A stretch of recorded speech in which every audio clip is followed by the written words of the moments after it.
Et ça va péter. Péter. Vous allez fuir. Vous attendez. Vous allez fuir.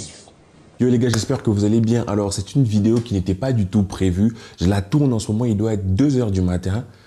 Le daron Ansou Fati vient de bousiller sa carrière.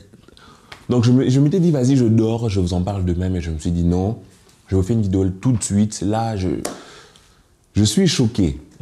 Autant vous dire que lorsque moi, j'ai vu les infos que je vais vous donner là, je me suis dit, j'ai vu des informations comme ça, je me suis dit, peut-être le daron d'Ansou Fati, en sortant, je sais pas, d'un café, en sortant de l'aéroport, je sais pas de quoi, il a lâché quelques informations comme ça. Ben non, il a donné une interview à 1 h du mat. À 1 h du mat, son fils dormait, il a donné une interview où il a littéralement enterré la carrière d'Ansou Fati au Barça. C'est fou, hein? Je ne comprends pas sa démarche. Pour moi, l'histoire d'Ansou Fati est clairement en train de se terminer au FC Barcelone avec une sortie pareille. Je ne sais pas s'il y a moyen de retourner en arrière, s'il y a moyen de corriger le tir maintenant. Je pense qu'à 90%, Ansou Fati partira parce que c'est que le daron d'Ansou Fati dit entre les lignes. Vas-y, je vous lis les infos directement. J'ai rien prévu, je suis désolé, donc je vous lis ça à l'arrache. Tout ce qui a pu sortir dans les médias. Alors, il dit, en tant que père, je n'aime pas le nombre de minutes qu'Ansou obtient. Moi, quand j'ai vu ça, je me suis dit, tranquille, c'est normal. Je me suis dit, il a balancé ça comme ça en tant que père. Voilà, j'ai même tweeté en rigolant. Même Ricky Pugh ne serait pas, le papa de Ricky Pugh ne serait pas content de s'entendre jouer à l'époque. Tu vois, le papa je sais pas, même le daron à Jordi Alba n'est pas content. Je sais pas, oui, bien sûr, c'est normal qu'un père ne soit pas content quand son fils ne joue pas assez, même quand son fils est mauvais. Bien sûr, le papa n'a pas forcément toute l'objectivité parce que c'est son enfant. Je me suis dit, tranquille, il a dit ça comme ça. Mais non, c'était une interview, comme je vous ai dit, il balance des choses après. Hein. On continue. Donc, désolé, je vais essayer de couper au maximum au montage. Mais je vous envoie ça vraiment pêle-mêle parce que moi, là, je suis chaud. Non. Il dit, Xavi est un mec bien, il m'a parlé 2-3 fois et il est très gentil. Il lui a donné, donc il a donné à son fils en dessous un travail précis. Ça l'a beaucoup aidé. Je suis en colère, c'est vrai. En tant que père, je vois en dessous depuis peu de temps et ça me fait chier. Mais ça le fait chier en tant que père, pas en tant qu'entraîneur. Moi, je comprends, franchement. Je trouve qu'en tant que père, je comprends son émotion. Je trouve juste que ça n'aide en rien son gamin. Tu fais une interview à 1 h du mat, tu balances des dingueries comme ça. Je pense que son daron a toute sa tête pour se rendre compte de la plénitude des conséquences de ce genre de message que tu balances. Surtout que vous allez voir plus tard, il est clairement en train de dire qu'ils ont des offres de première ligue et que pour lui, il faut que ça change. Il a sorti des dingueries, non. C'est pour moi, le seul moyen que ça change, on en parle en fin de vidéo, mais je continue les déclarations. Il dit, cela me dérange comment il traite Ansou. Il lui donne 1, 2, 3 minutes, je suis très déçu. Ansou méritait bien plus. Qu'est-ce qu'on peut parler de ça? On a bien vu le même Ansou. Ansou, quand il entre, il est nonchalant. Le numéro 10 lui a monté à la tête, il a eu le melon. Il est nonchalant quand il entre, il fait presque rien. Tu vois, presque même, c'est un euphémisme. Il fait que dalle sur le terrain, on l'a bien vu. Et s'il y a 2 joueurs avec lesquels on joue bien, si Gavi est mieux à l'aile et apporte plus sur l'aile, si Rafinha apporte plus, qu'est-ce que tu veux qu'on fasse? Qu'on te mette quand même ton fils juste parce Ansou Fati parce qu'il est le numéro 10. Et il le dit d'ailleurs, pour lui, Ansou Fati ne devrait pas jouer si peu, c'est quand même le numéro 10. Il dit, pourquoi Xavi ne le fait-il pas jouer souvent? Je n'ai pas de réponse. On parle du numéro 10 du Barça. Tu vois, pour lui, le numéro 10, c'est fini. En soi, le numéro 10, c'est fini. Donc, Ansou peut être à chier. On n'y rien en dessous parce que c'est le numéro 10. C'est ça le problème. C'est ça le problème. C'est ça le problème. Quand tu lui donnes le numéro 10, maintenant, comme chez nous, on dit, il se moule. Il moule que. Donc, ça veut dire il pense que. Il pense que, alors que non. Il se dit que, alors que c'est le numéro 10. Mais, frère, c'est chaud. C'est chaud. Après, il dit quoi? J'ai dit en dessous que si la situation ne changeait pas, ça serait mieux pour lui de partir, mais il m'a dit que j'avais tort. Donc, il a clairement dit à son fils que si tu ne joues pas, à la fin de la saison, tu pars. Parce qu'il a des offres. Mendes leur a dit qu'il a des offres de Première Ligue avec des chiffres sûrement mirobolants, on connaît la Première Ligue. Et pour lui, il veut partir. Mais en dessous, il a dit qu'il veut rester. Et écoutez ce qu'il dit. Si ça tenait qu'à moi, je partirais demain. Vous vous rendez compte? Vous vous rendez compte? Je pense que dernièrement, on a vu, il a eu une rencontre avec Alemani. Je ne pense pas que cette rencontre se soit bien passée. Parce que si votre rencontre se passe bien et qu'après tu sors pour dire des dingueries comme ça, Non, c'est pas possible. D'ailleurs, je viens de me rendre compte que la caméra n'est même pas très droite. Bref, on s'en fout. C'est pas possible que tu sortes et que tu lises des dingues. Moi, en fait, comme je vous ai dit, quand j'ai vu les infos, je les ai vus un peu pêle-mêle. Moi, je me suis dit que c'était que dalle. Mais je répète, il a fait une interview à 1h du mat. Il a quitté de chez lui. Il a tenu une interview à 1h du mat pour lâcher des bombes pareilles. En dessous, ne sait rien. En dessous, dort. En dessous, va se réveiller le matin, voir que son daron a balancé des trucs pareils. Et il dit après... il parle même de Luis Enrique et il dit en dessous d'or actuellement, son père lui-même qui le dit, hein, en dessous d'or actuellement, il ne m'écoute pas. Je ne vais pas critiquer le Real car dans la vie a plusieurs tournants, on ne sait jamais ce qui peut arriver. Il ne va pas critiquer le... C'est pas possible. Il ne va pas critiquer l'ennemi juré du Barça parce qu'on ne sait jamais. C'est mort les gars. Tu veux que je te dise quoi après ça? C'est mort. C'est mort. C'est mort à 1h du mat. À 1h du mat. Et en plus, il a unfollow le Barça sur Instagram.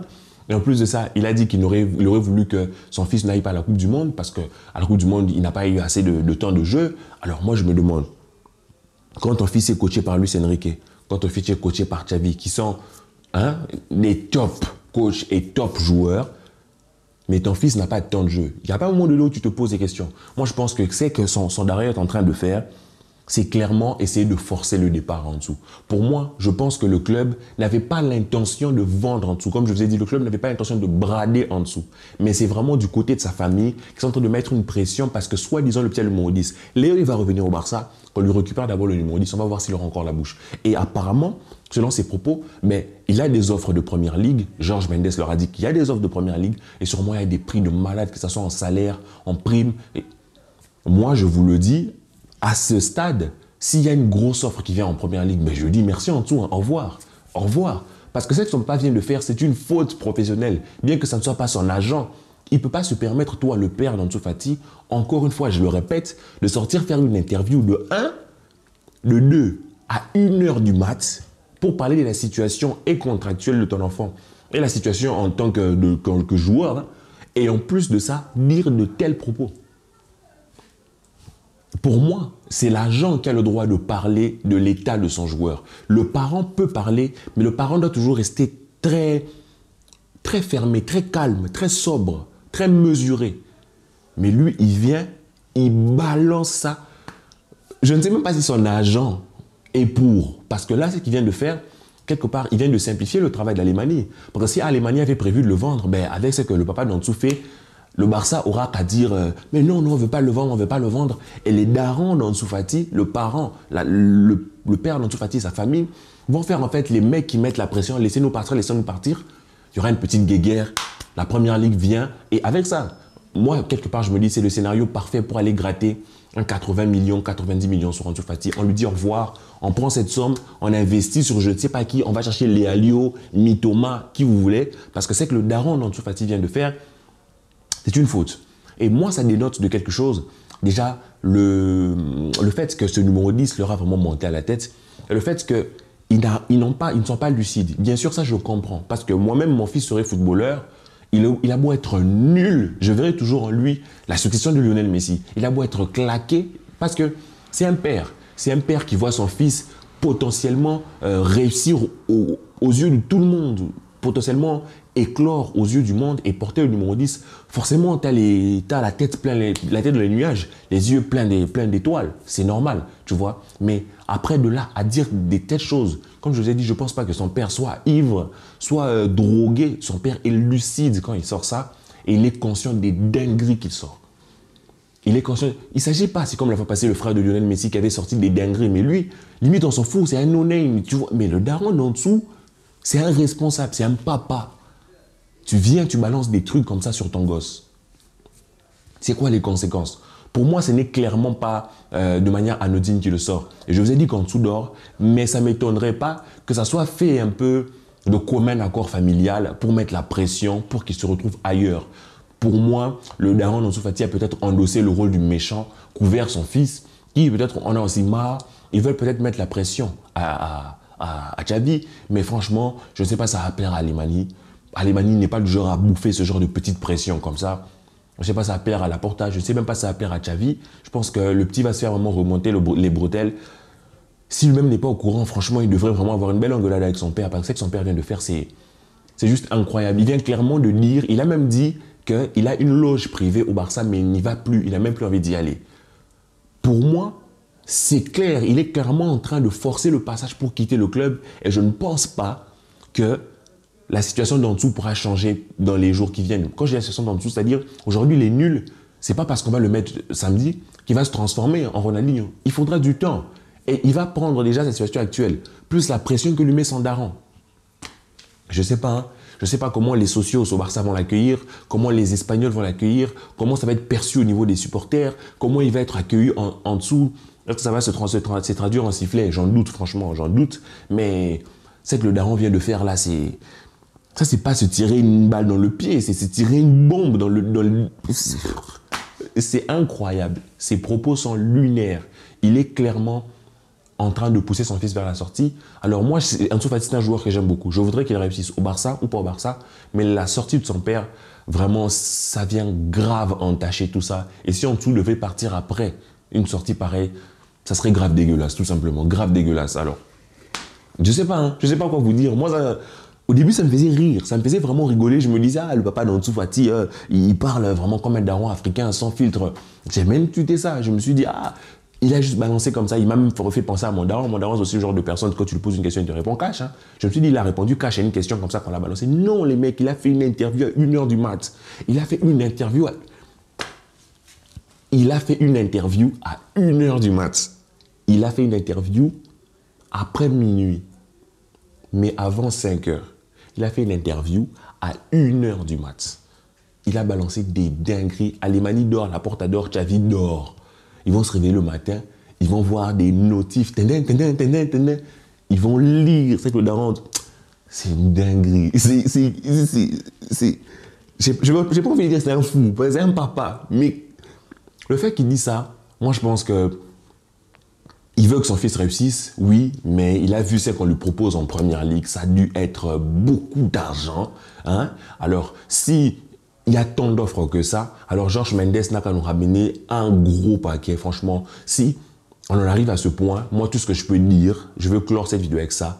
Alemani, gratte les sous. Si tu peux gratter 100 millions, gratte. En tout cas, bloquer en dessous vraiment que son daron pète un câble, que Mendes fasse des tours à Espagne, première Espagne, Angleterre, Espagne, Angleterre. Si on arrive à gratter 100 millions là-dessus, mais je suis à poil et tu investis ça sur un crack. Non, respect. Et après, tu rebalances aussi un Ferran Torres à 20 millions. On peut prendre sur les deux à 110 millions. Je sais pas. Hein. Voilà les amis. J'ai envie de vous balancer cette dinguerie. Je vous laisse avec ça, que la paix soit sur vous. On se revoit un peu plus tard pour d'autres explosions. On espère pour la suite du mercato. Et peace. On vous reparlera un peu plus tard. Peut-être plus tard dans la journée. Je sais que Gérard Romero a sorti. Mais que la paix soit sur vous les amis. Et peace.